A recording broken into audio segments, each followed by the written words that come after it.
जो कांग्रेस गाजा के लिए आज मोदी सरकार को मानवता का पाठ पढ़ा रही है। जरा कोई जाकर उस कांग्रेस से पूछे कि कांग्रेस की मानवता तब कहां गई थी जब साल 2023 में इजराइल पर फिलिस्तीन में बैठे आतंकी संगठन हमास ने हमला किया था, जिसमें 1200 से ज्यादा इजरायलियों की जान चली गई थी। तब कांग्रेस को इजराइल के लिए बुरा नहीं लगा था। आज जब गाजा में सीज फायर को लेकर यूएन में वोटिंग की बात आई और जैसे ही भारत ने वोटिंग से दूरी बनाई, कांग्रेस जैसे बौखला गई। दरअसल एक तरफ जहां इजराइल और ईरान के बीच लगातार जंग छिड़ी हुई है, तो वहीं दूसरी तरफ 12 जून को यूएन में गाजा में संघर्ष विराम के लिए प्रस्ताव लाया जा रहा था।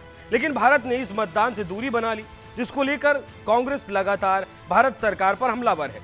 यहां तक कि फिलिस्तीन के समर्थन वाला बैग लेकर घूमने वाली कांग्रेस सांसद प्रियंका गांधी ने भी भारत सरकार के खिलाफ अपनी भड़ास निकालते हुए कहा, यह शर्मनाक और अत्यंत निराशाजनक है। हमारी सरकार ने गाजा में नागरिकों की रक्षा और कानूनी व मानवीय कर्तव्यों को निभाने के लिए संयुक्त राष्ट्र प्रस्ताव पर मतदान से स्वयं को दूर रखा। अब तक 60,000 से ज्यादा लोग, जिनमें अधिकांश महिलाएं और बच्चे हैं, मारे जा चुके हैं। एक पूरी आबादी को कैद करके भूखमरी के कगार पर ला दिया गया और हम चुपचाप तमाशा देख रहे हैं।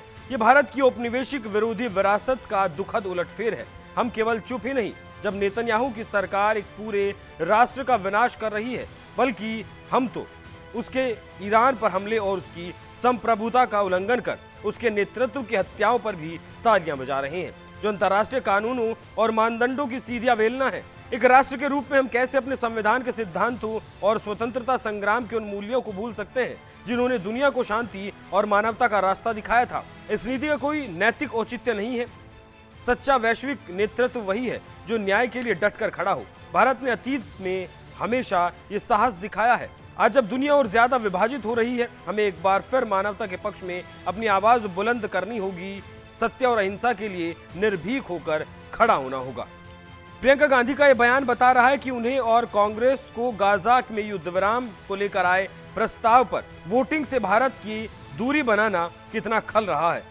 लेकिन जल्द इस मामले में मोदी सरकार पर सवालों की बौछार करना प्रियंका गांधी को भारी पड़ गया, जब झारखंड के गोड्डा से बीजेपी सांसद निशिकांत दुबे ने मुंहतोड़ जवाब देते हुए कांग्रेस का इतिहास याद दिला दिया। और एक ट्वीट में उन्होंने लिखा, जब इतिहास नहीं पढ़ा हो तो ऐसा ही होता है प्रियंका गांधी जी। आपको पता है कि इजरायली मिशन का अमेरिका के बाद पहला ऑफिस मुंबई में 1950 में नेहरू जी ने खुलवाया, यानी इजराइल को हमने अघोषित मान्यता दी।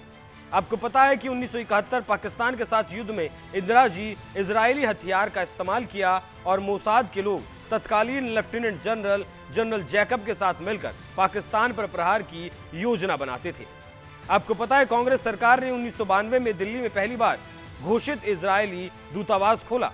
आपको पता है कि 1948 से लेकर 2014 तक भारत ने 56 बार सुरक्षा परिषद में या तो इजराइल के पक्ष में वोट दिया या नदारद रहे। अंत में फिलिस्तीन का दूतावास भारत में 1996 में खुला। वहीं निशिकांत दुबे ने यह भी लिखा कि 100 चूहे खाकर बिल्ली हज को चली, पता नहीं इस देश का क्या होगा।